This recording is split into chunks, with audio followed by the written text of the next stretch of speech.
Chapter 15, Matteo Hendrickson. The whole class gets suspended for the rest of Spirit Week.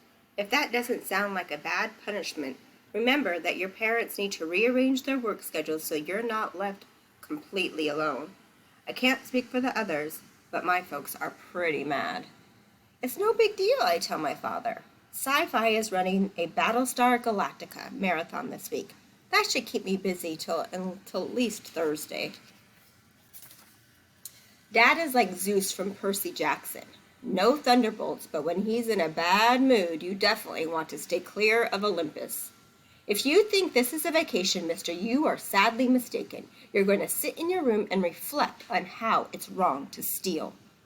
It wasn't stealing, I insist. Stealing is the great train robbery. This is the Grinch. Better than the Grinch. The Grinch tried to steal Christmas, but he couldn't. We really did steal Spirit Week. You stole it from yourselves, he reports. Everyone else gets to enjoy it. We were already banned before we were suspended. Besides, Mr. Kermit's right. It's dumb to have Spirit because it's on a calendar, or because people are blowing horns in your ear. He frowns. Mr. Kermit, I don't like what I'm hearing about that guy. Mr. Kermit's a good teacher, I argue. At least he could be if he ever teaches anything. Look at Yoda. He may be a puppet with bad grammar, but he's also the greatest teacher in the galaxy.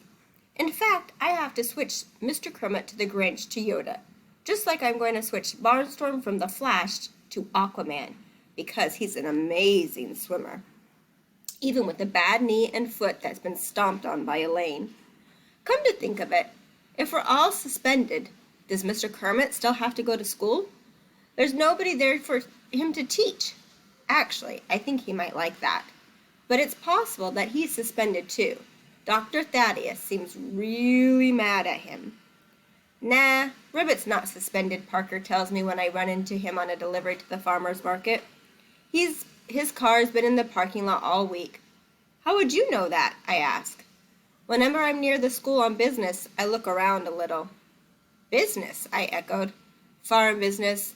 I've got potatoes for Foodland, cantaloupes for the truck stop, rutabagas for the local table. Dad says they pay the most because they can't bring in produce from more than 20 miles away. By the time we get back to school the next Monday, Spirit Week is over, and there isn't a Vuvuzela in sight. Otherwise, everything is the same, except for room 117.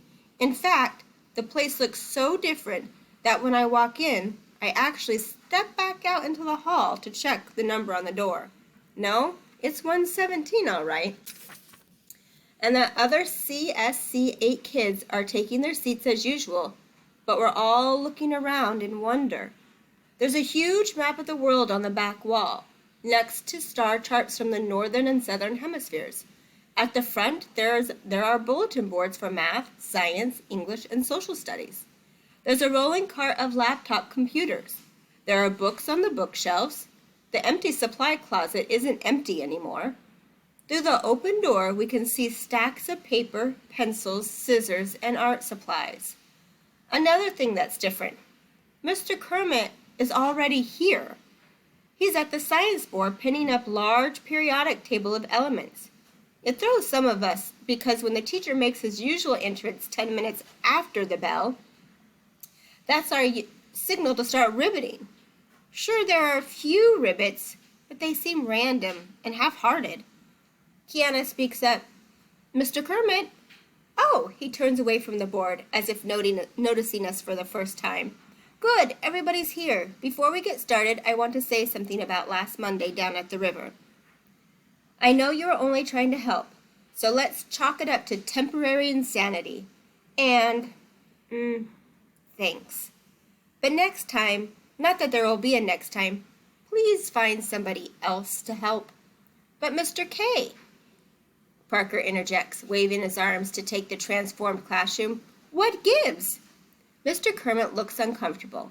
Well, last week I had some spare time since all my students were, absent, so I did some redecorating. An uneasy murmur buzzes through room 117. It's hard to put my finger on it, but it comes from the fact that this is his redecoration. It smells an awful lot like school. It isn't a big problem for me. I'm okay with the school side of things, but I don't like change. And for sure, this isn't the ribbit we're used to. Where did this come from?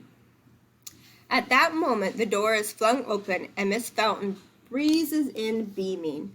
What do you think, everybody? Isn't it awesome? I forgot to mention, Mr. Kermit adds, Miss Fountain helped me a lot, so we owe her a big thank you. Nobody utters a sound.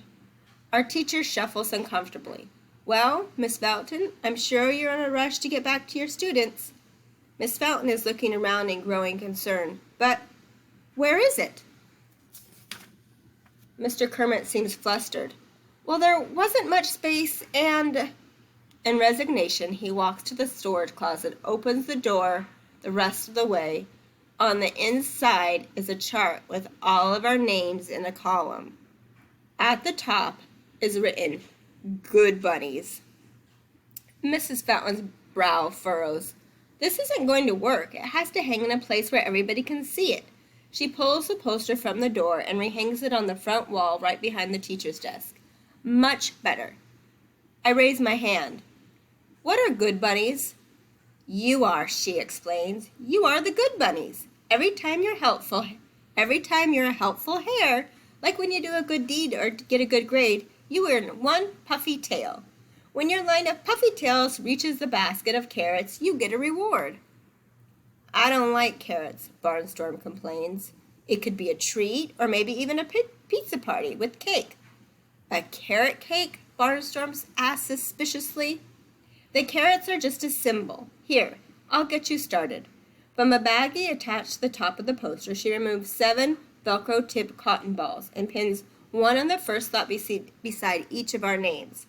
For some reason, I feel like I've accomplished something, even though the week has barely started. Aldo lets out a loud raspberry. This is stupid. What are we, 5?